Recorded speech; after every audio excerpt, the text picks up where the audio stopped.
bersih dari segala keterikatan duniawi. Di sini mungkin banyak hal yang halal, banyak hal yang mungkin boleh saja, bisa saja. Tapi jangan sampai kita terikat. Terikat itu tergantung dengan itu. Pak, segalanya kan perlu uang, Pak. Ini namanya terikat sudah. Saya ada uang, alhamdulillah. Tidak ada uang, ya tidak apa-apa. Nyari jalan yang lain. Emangnya kalau tidak ada uang, saya tidak bisa makan. Teman banyak kok. Misalnya. Oh, ini namanya kan tidak tergantung uang. Tapi sama teman juga jangan tergantung. Jadi kalau tergantung ya sama, dari satu keterikatan ke keterikatan yang lain. Jadi ayo kita lepaskan diri dari tidak tergantung. Itu bukan berarti dibuang loh ya. Tidak tergantung itu tidak mempengaruhi kondisi kita, keimanan kita, keistiqomahan kita dalam kebaikan. Hidupmu akan tenang. Jiwamu pasti tenang.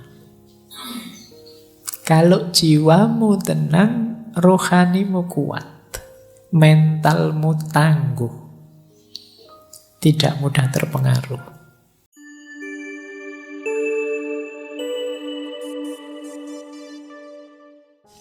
Bismillah. Assalamualaikum warahmatullahi wabarakatuh.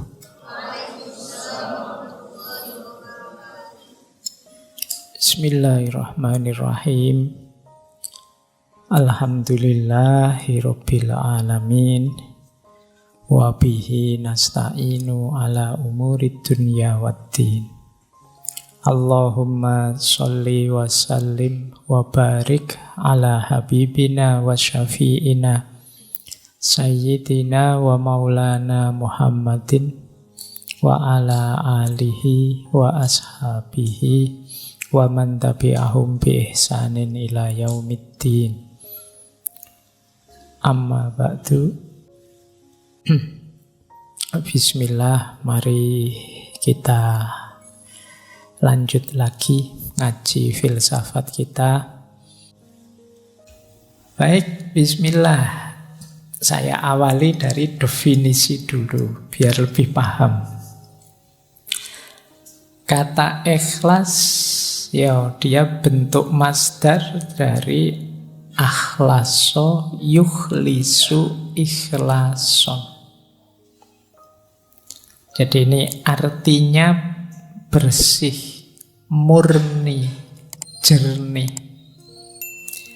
Tapi kalau ikhlas ini beda dengan sofa. Kalau sofa itu bersih yang memang aslinya bersih. Jadi misalnya ada air putih, bersih, jernih, itu namanya sofa. Tapi kok air ini sudah tercampur apa? Kemudian kita pisahkan campurannya dan dia kembali bersih, itu ikhlas namanya. Jadi itu bedanya ikhlas dengan bersih biasa. Jadi semula dia terkotori, tapi terus kita bersihkan.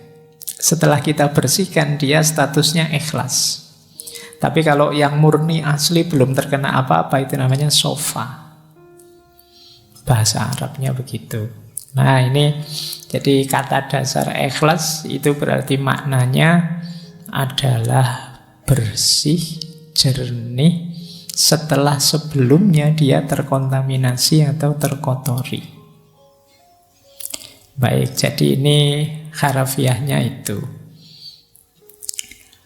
Oleh karena itu nanti definisinya para ulama ya seputar itu.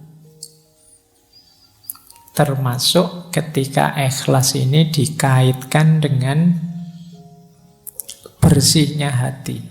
Jadi berarti nanti kalau pakai definisi kata-kata tadi, ikhlas itu berarti bersihnya hati dari apapun selain Allah. Kok ada yang selain Allah masuk dalam batin kita? Nah, saatnya kita bersihkan. Setelah bersih, disitulah maka namanya ikhlas. Ini nanti bisa kalian pakai sebagai argumen kenapa sih surat Al-Ikhlas itu Tidak ada satupun kata-kata ikhlasnya, tapi disebut Al-Ikhlas. Karena dalam surat Al-Ikhlas itu sangat ditegaskan kebersihan jiwa kita dari apapun selain Allah. Jadi Qul huwallahu ahad, Allahus somad. Allah lah satu-satunya tempat bergantung. Jadi makanya suratnya disebut surat Al-Ikhlas. Fokus hanya pada Allah saja yang ada. Meskipun kalau dalam bahasa Indonesia kan ikhlas itu kemudian agak geser maknanya. Ikhlas itu artinya merelakan, melepaskan, itu ikhlas. Jadi kalau misalnya barangmu hilang, sepedamu hilang, terus orang bilang ikhlaskan saja. Nah ini kalau dalam bahasa Indonesia ya tidak apa-apa, makna itu kan sesuai yang disepakati. Jadi kalau di Indonesia kata ikhlas agak berbeda konotasinya. Makanya kalau ada yang tanya, orang bilang mari kita ikhlas, ini ikhlas versi bahasa Indonesia atau versi bahasa Arab? Kalau versi bahasa Arab hubungannya dengan jernihnya jiwa. Jadi kalau versi bahasa Indonesia hubungannya dengan merelakan. Ya kalau kamu punya sesuatu diambil orang, relakan saja. Kalau kamu dapat apa kok terus hilang, relakan saja. Itu ikhlas versi Indonesia. Ya tidak salah, memang nanti bisa dihubungkan dengan itu, meskipun intinya tidak itu. Baik, nah di situ saya bawakan kemudian definisi istilahnya yang disepakati. Yang pertama dari Imam Ghazali, yang kedua dari Imam Qushairi yang menulis Risalah Qushairiyah. Dan definisi ini mungkin yang sering teman-teman dengar. Jadi kata Imam Ghazali, ikhlas itu adalah apa yang ada dalam tujuan amal murni untuk mendekatkan diri pada Allah saja. Jadi ikhlas itu tujuan. Kita melakukan sesuatu yang tujuannya Allah saja, tidak ada yang lain, tidak ada keuntungan apapun yang kita inginkan selain ridhonya Allah saja, itulah ikhlas. Nah, Imam Qushairi juga mendefinisikan dengan kalimat yang mirip saja. Ikhlas itu penunggalan al-haq dalam mengarahkan semua orientasi ketaatan untuk mendekatkan diri hanya kepada Allah semata.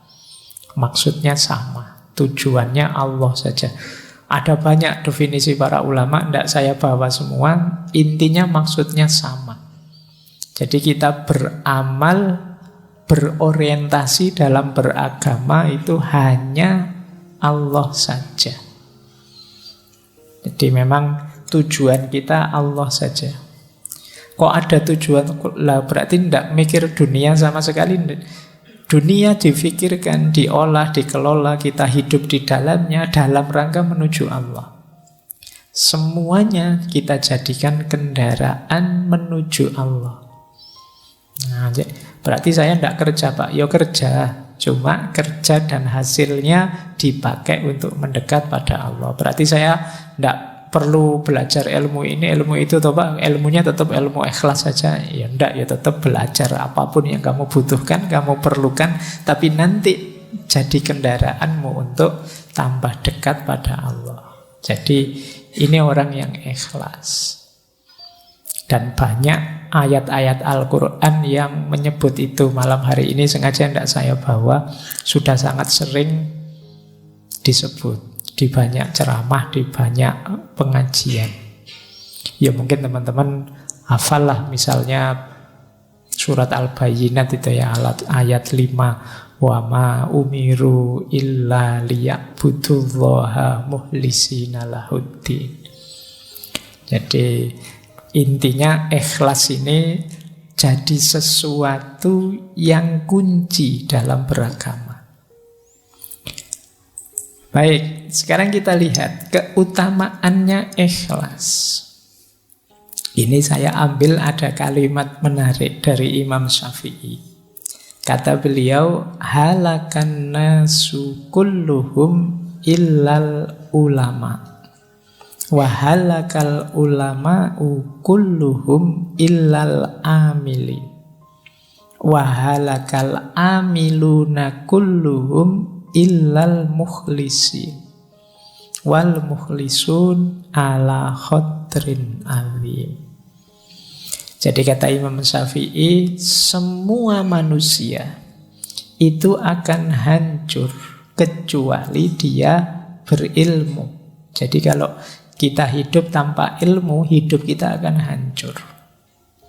Tapi orang-orang berilmu juga tetap akan hancur kecuali mereka amilun, menjalankan ilmunya. Kan banyak orang pinter yang ilmunya tidak jalan. Kalian mungkin kalau dibandingkan antara referensi kebaikan di kepalamu dengan kebaikan yang benar-benar kamu jalankan, itu mungkin bisa 80-20, bisa 90-10%, jangan-jangan 99-1%. Jadi sangat sedikit yang kita wujudkan dalam amal. Maka manusia itu hancur tanpa ilmu, tapi ilmu tidak ada gunanya tanpa amal. Wahalakal amiluna kulluhum illal mukhlisin. Dan orang yang beramal pun pada akhirnya juga akan hancur kecuali orang-orang yang ikhlas. Berarti orang yang orientasi amalnya itu Allah saja. Kalau kita mengamalkan ilmu dengan target macam-macam yang selain ilmu, Pak, saya ingin kaya, saya ingin sukses, saya ingin jadi pejabat, saya ingin apa saja, di luar Allah, pada akhirnya juga mungkin kita kecewa, mungkin kita gagal, mungkin kita kehabisan banyak daya, energi, mungkin umur kita habis sia-sia dan lain sebagainya. Itu halakal amilun. Beda kalau kita targetnya Allah saja. Maka halakal amilun kulluhum illal mukhlisin. Kecuali orang-orang yang ikhlas. Wal mukhlisun, berarti kalau sudah ikhlas aman toh Pak? Aman. Tapi wal mukhlisun ala khotrin azim. Orang-orang ikhlas itu ya ujiannya banyak, tantangannya banyak. Dia harus hati-hati. Nanti kita lihat ada banyak sekali tantangan-tantangan orang ikhlas. Ini kalimatnya Imam Syafi'i ini sering saya sampaikan dengan logik yang saya gambar itu, bahwa manusia itu berharga karena ada rohnya, nyawanya. Tapi nyawa manusia yang hidup ini berharga ketika ada ilmunya. Ilmu ini berharga ketika ada amalnya, dan amal ini berharga ketika ada ikhlasnya. Jadi ini hakikat diri kita kalau semakin ke dalam. Jasad kita itu bernilai ketika ada ruhnya, ada nyawanya. Karena kalau tidak ada nyawanya, ini jasad ini kan cuma barang saja, benda saja. Nyawanya hilang, ya kita jadi jenazah. Sekian jam baunya sudah tidak enak. Tidak ada gunanya, tidak ada nilainya. Maka dia berharga ketika ada nyawanya. Nah, cuma manusia hidup bernyawa ini bernilai, berharga ketika ada ilmunya. Yang membedakan kita dengan semua makhluknya Allah yang lain itu ilmunya. Tapi ilmu ini juga berharga, bernilai ketika ada amalnya. Buat apa? Ilmu yang teoritis saja, dihafalkan saja, numpuk sebanyak itu di perpustakaan, gunanya apa? Tidak ada harganya kalau tidak ada amalnya. Bayangkan Indonesia ini memproduksi berapa banyak konsep, berapa banyak teori. Dari kalian saja yang mahasiswa, coba dihitung. Di kampus saya UIN itu setahun 4 kali wisuda. Setiap kali wisuda 500-an orang. Berarti 2000 satu tahun. 2000 itu semuanya bikin skripsi, tesis, disertasi. Bayangkan kalau setiap skripsi, setiap tesis tadi menyumbangkan sesuatu untuk hidup kita berbangsa, bernegara, beragama. Kontribusinya adalah kecil saja dari satu skripsi. Dari kampusku saja 2.000 kontribusi setiap tahun. Ditambah kampusmu, ditambah kampus yang lain, berapa ribu kampus di Indonesia ini. Oh, itu kalau ada dimensi amalnya semua, Indonesia ini jaya sudah. Luar biasa. Cuma ya kan kalian tahu sendiri kan pada akhirnya skripsimu itu yang numpuk di perpustakaan. Isinya juga begitu-begitu. Nanti ditiru adik kelasmu. Iya.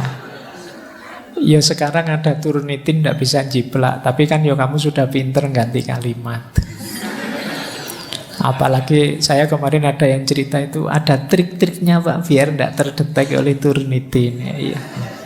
Ya wis pintermu memang di situ. Nah, jadi ya makanya akhirnya ya apa kalau bahasa agama jadi ndak barokah ilmumu. Cuma numpuk di perpustakaan. Kamu juga saya yakin waktu nggarap skripsi kan ndak terbersit nawa itu ilmu lillahi ta'ala. Bayanganmu kan sementing ndang lulus, sementing cuma itu dok pikiranmu. Ndang dapat gelar, ndang tidak ditanya-tanya kapan lulus, pikiranmu itu saja. Ya sudah. Ya kita memanen apa yang kita tanam.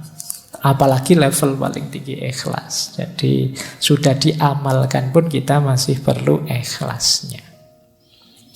Baik, ini keutamaannya. Nah, kalau digambar keutamaan ikhlas itu loh. Ikhlas itu bagian dari rute kita ilaihi roji'un, kembali kepada Allah. Jadi perjalanannya manusia di bumi ini kan sebenarnya bukan perjalanan kemana, tapi perjalanan kembali. Yang perjalanan itu awalnya adalah ikhlas. Ikhlas itu niat nawa itu untuk Allah saja. Jadi perjalanan kembali ke Allah itu kan perjalanan untuk Allah. Jadi titik tolaknya perjalanan hidup kita adalah niat yang ikhlas. Titik tujunya ya Allah, keridhoannya Allah. Jalannya isinya amal soleh. Jadi amal yang ikhlas menuju ridhonya Allah. Ini mode hidup ideal kalau dalam Islam. Baik, jadi inilah gambaran keutamaannya ikhlas. Oke ya, sekarang masuk ke teorinya. Yang pertama, teori pertama tentang tingkatan ikhlas. Ini saya ambil dari syarahnya kitab Hikam. Ini saya ambil dari Minahul Qudsiyah. Ini syarah dari Syekh As-Sarqawi terhadap kitab Hikamnya Syekh Ibnu Athaillah. Orang ikhlas itu ada 3 level. Level awam yaitu ikhlasul ibad, ikhlasnya ahli ibadah. Ada jenis khawas, ini ikhlasul muhibbin. Dan ada istimewa, khawasul khawas, ikhlasul arifin. Jadi level ibad ini level ahli ibadah. Ini pun sudah luar biasa. Ikhlasul ibad itu ketika orang beribadah pada Allah tidak riya sama sekali, tujuannya memang Allah saja, ingin dapat pahala, ingin selamat dari siksa. Ini juga sudah ikhlas. Jadi kalau ada yang tanya, Pak, kalau saya ibadah lillahi ta'ala tapi ingin dapat surga, tidak ingin masuk neraka, apa masih disebut ikhlas? Masih. Ini level ikhlasul ibad. Jadi tidak apa-apa, kalian jangan pesimis. Kan kadang-kadang ada yang bilang, saya melampaui surga neraka langsung Allah saja. Padahal yo pikiranmu masih sholatnya bolong-bolong aja, gayanya ngomongnya ngono. Nah, level ikhlasul ibad itu tidak apa-apa kamu menuju ingin selamat di akhirat, ingin menghindari neraka. Yang penting tidak riya. Jadi tujuannya memang Allah saja dan ingin diberi itu oleh Allah. Itu tetap masuk kategori ikhlas. Jadi yang pertama ini jenisnya. Ada lagi lebih tinggi, yaitu ikhlasul muhibbin.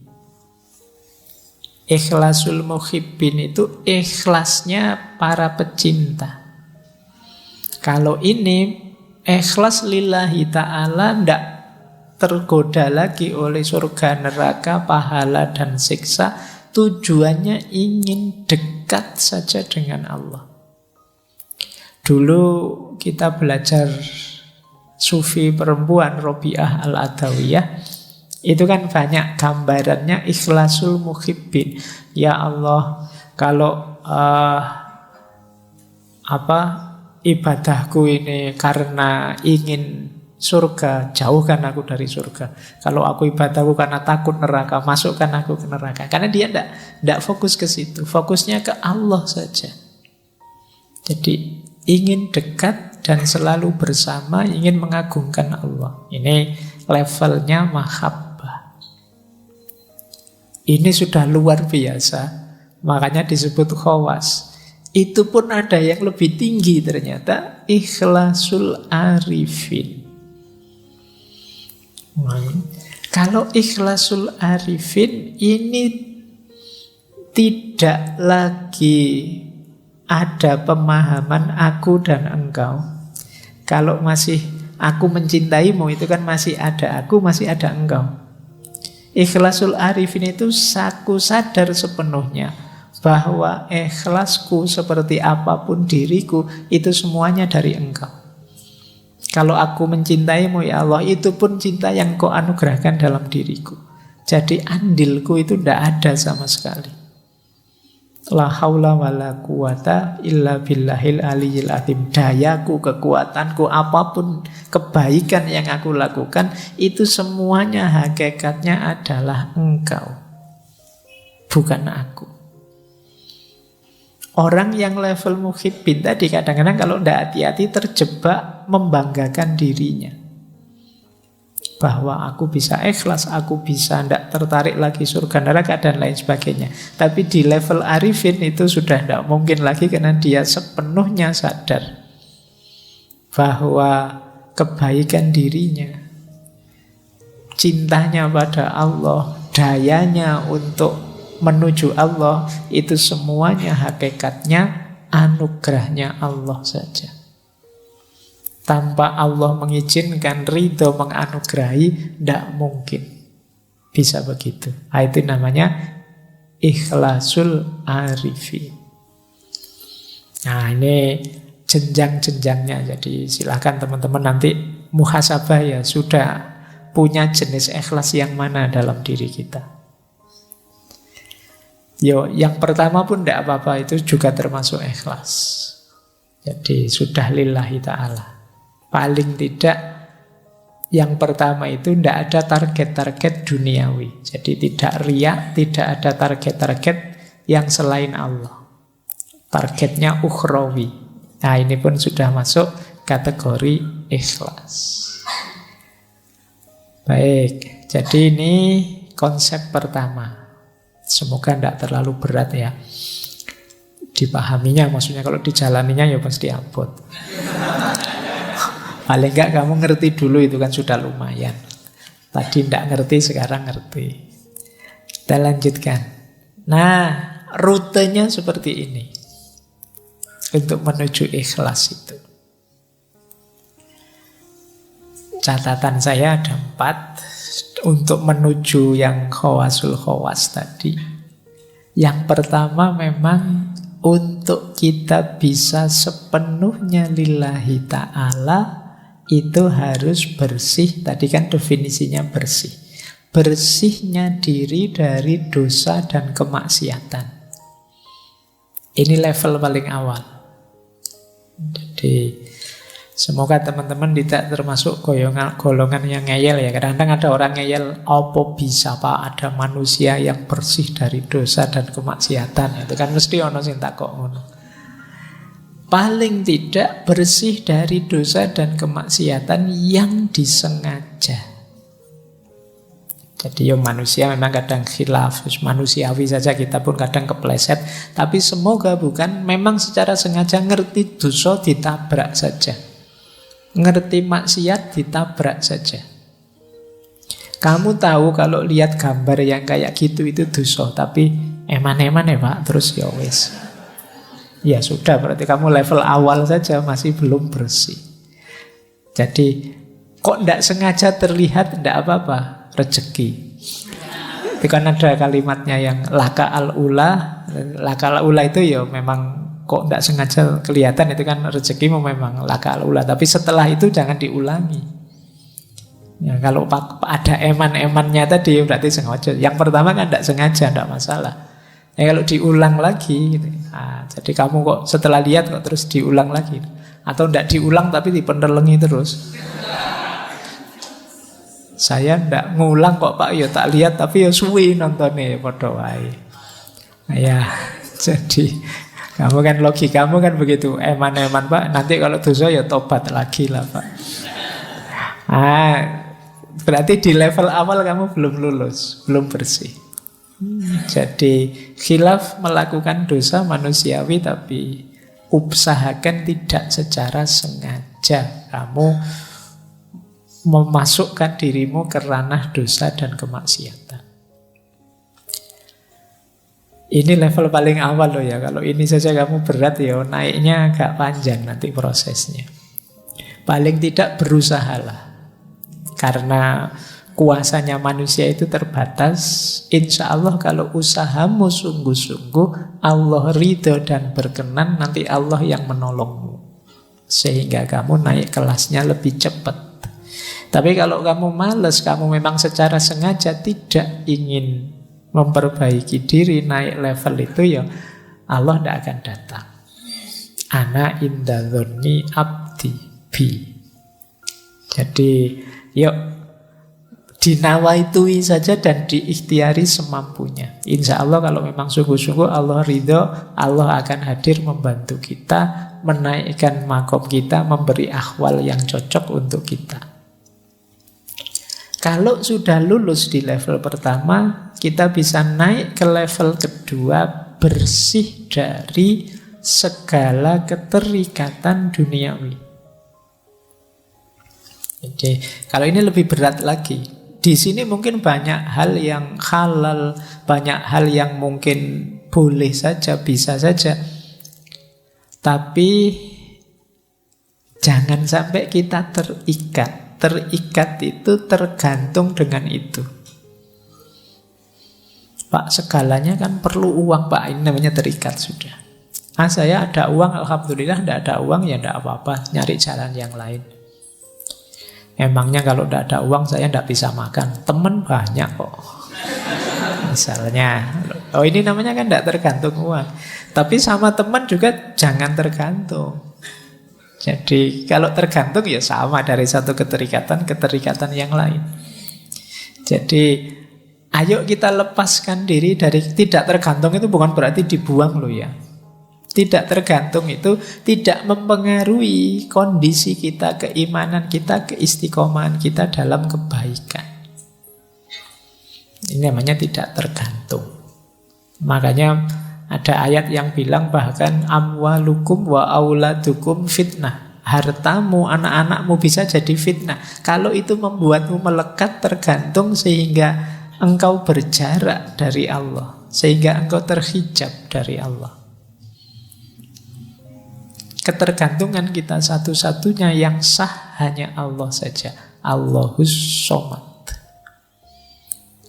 Jadi Pak, pokoknya apapun yang terjadi, saya harus lulus semester ini misalnya.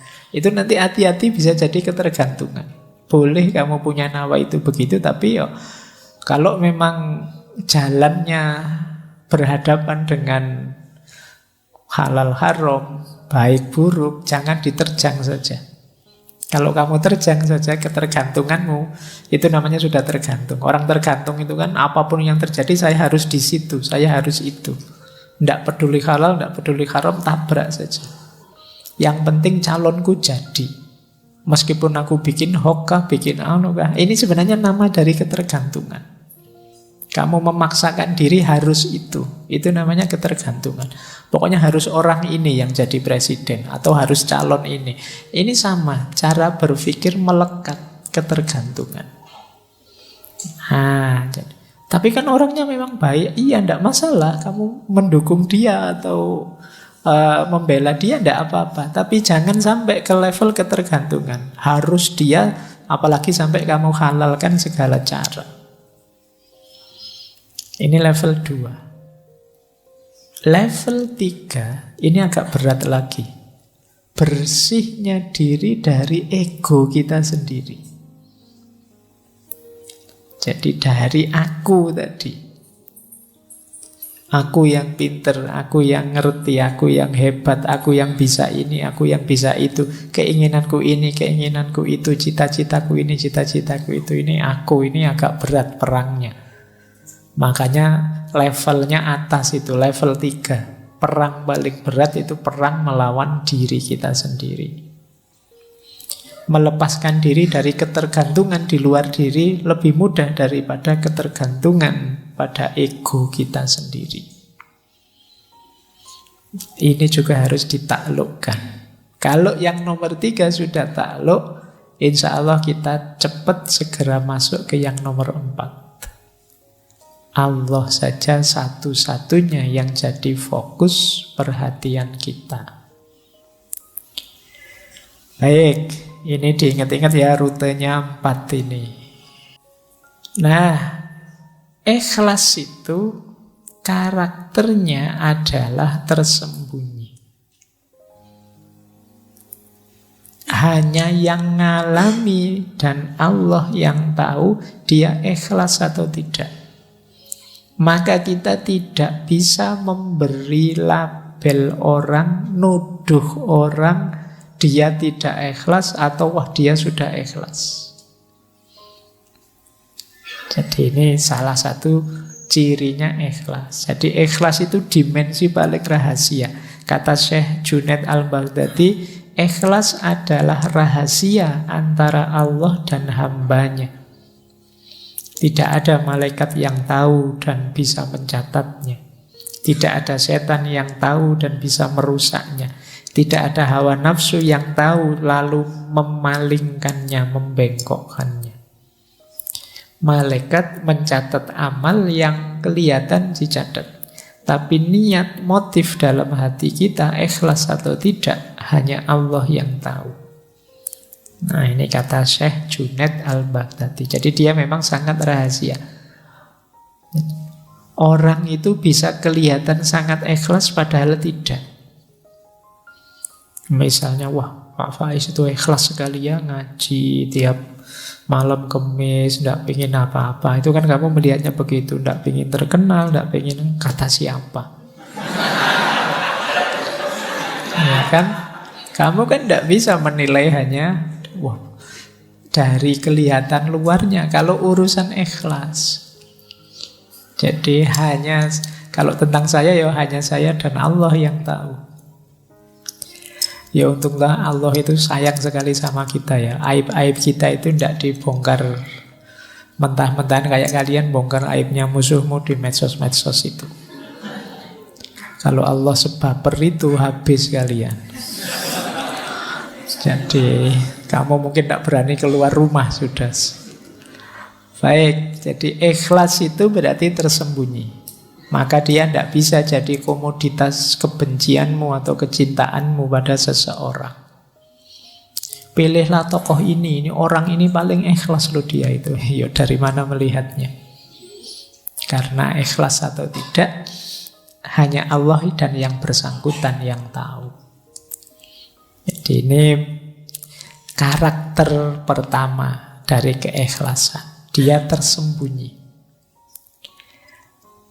Kedua, nah, ikhlas itu kalau ini saya ambil dari Syekh Imam Haris Al-Muhasibi. Diingat-ingat, ikhlas itu tidak untuk yang mubah, yang makruh, atau yang haram.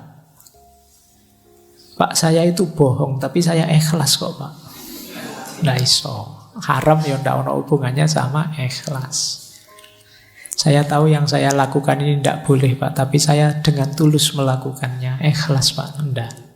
Jadi kata Imam Haris Al-Muhasibi, perbuatan mubah yang tidak diniati mendekatkan diri pada Allah, ini maksudnya misalnya minum, makan, itu kan mubah. Tidak ada hubung, Pak, saya makannya ikhlas sekali loh, Pak. Kecuali kamu ada niat yang kamu hubungkan dengan Allah. Pak, saya makan ini, Pak, biar kuat ibadah, Pak. Nah, maka nawa itu saya makan biar kuat ibadah lillahi ta'ala. Kalau ini bisa. Tapi kalau tidak kamu niati untuk mendekatkan diri pada Allah, ya tidak ada hubungannya dengan ikhlas tidak ikhlas. Perbuatan makruh dan haram tidak mungkin dilakukan dengan ikhlas. Misalnya kata Syekh Haris, membangun rumah untuk kenyamanan diri, memandang sesuatu yang haram dengan dalih ciptaannya Allah. Kadang-kadang yang kamu lihat-lihat di HP tadi kan loh, yang tak contohkan tadi. Wah, ini kan ciptaannya Allah, Pak. Indah sekali, Pak. Luar biasa. Saya melihatnya mengagumi kebesaran Allah, Pak. Itu enggak. Kata Imam Haris, enggak. Dimarahi kalian kalau pakai argumen itu oleh Imam Haris Al-Muhasibi. Jangan sebut-sebut ikhlas dalam perbuatan itu. Karena sedikit pun tidak mendekatkan dirimu kepada Allah. Jadi ini catatan. Jadi yang tadi ikhlas itu pasti tersembunyi. Kemudian ikhlas itu tidak dalam yang mubah, yang memang dalam status kemubahannya, yang makruh dan juga yang haram.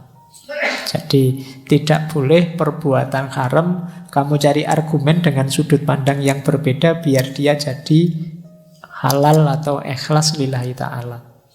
Pak, saya nyogok ini biar orang jahat-jahat yang mau nyogok itu tidak jadi masuk, biar saya saja yang masuk. Saya kan orang baik, misalnya. Nah, ini tidak haram itu ya tidak bisa kita ambil perspektif apapun karena zat perbuatannya sudah haram. Kalau yang mubah tadi bisa. Mubah itu diniati untuk kebaikan lillahi ta'ala masih bisa. Tapi kalau yang haram tidak bisa. Baik, jadi ini karakter kedua. Jadi ikhlas itu tidak untuk yang makruh, yang haram, dan mubah yang tidak diniati untuk mendekatkan diri pada Allah. Nah, buahnya ikhlas sekarang. Ini saya ambil dari Syekh Yusuf Al-Qaradawi. Syekh Yusuf Al-Qaradawi dalam kitab beliau Fit Thoriq Ilallah, An-Niyah wal Ikhlas. Buahnya ikhlas itu antara lain jiwamu tenang.